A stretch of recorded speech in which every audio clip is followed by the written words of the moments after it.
Are you a caregiver for your aging parent? And as a caregiver, are you feeling guilt?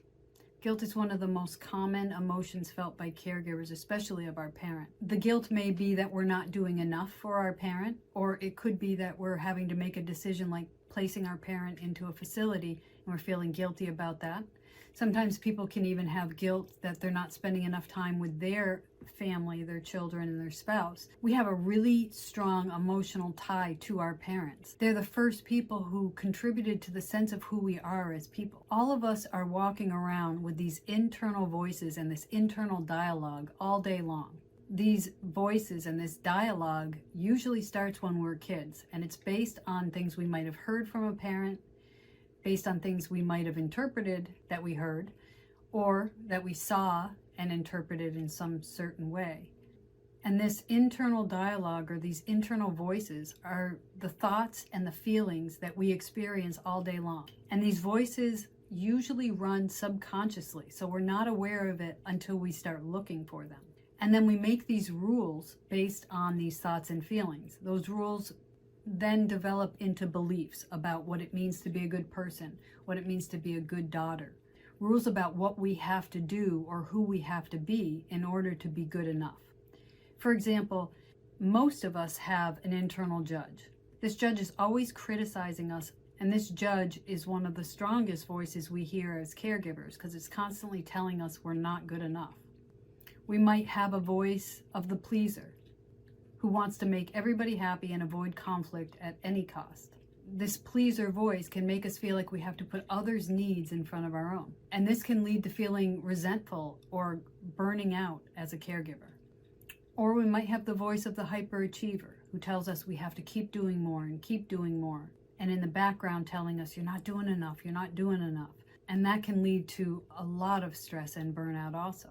Or we may have the voice of the hypervigilant, who's always looking for what's wrong, what's dangerous. And this voice can make it hard to relax and just be in the present moment as we care for our parent.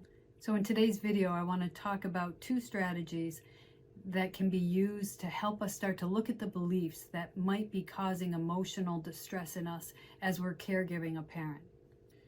So this internal dialogue that we all have helps us to figure out how to navigate in this world. And all of those individual voices, the judge, the hypervigilant, the pleaser, those are all really good to have. What happens a lot of times is that one of those voices gets louder than all the other ones. So for example, my pleaser might be super loud, and so it interferes. There's not a good balance. It interferes with my ability to care for myself.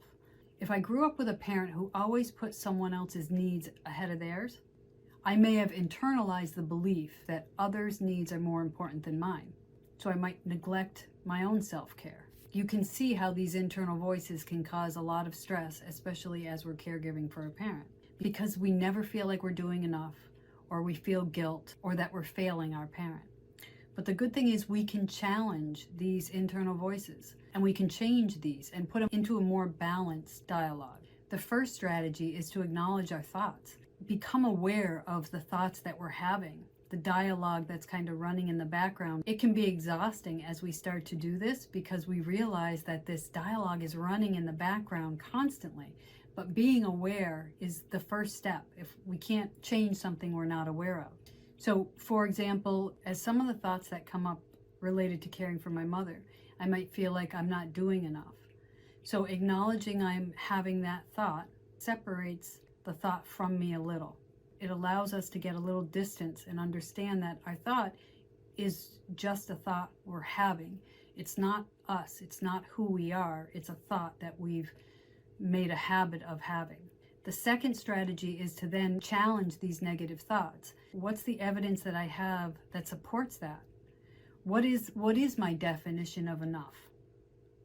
We might see that my definition of enough is so unrealistic for anybody to be able to do. That alone can sometimes ease the emotional impact that feeling has. It can kind of lessen the severity of it.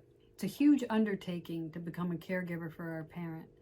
It's hard enough to do the physical things that are included, but the emotional toll it takes on us often feels worse. I hope today's video was helpful. Please like and share, subscribe to my channel, add any comments you had about the video, and include any ideas for future videos you'd like me to make. Thanks.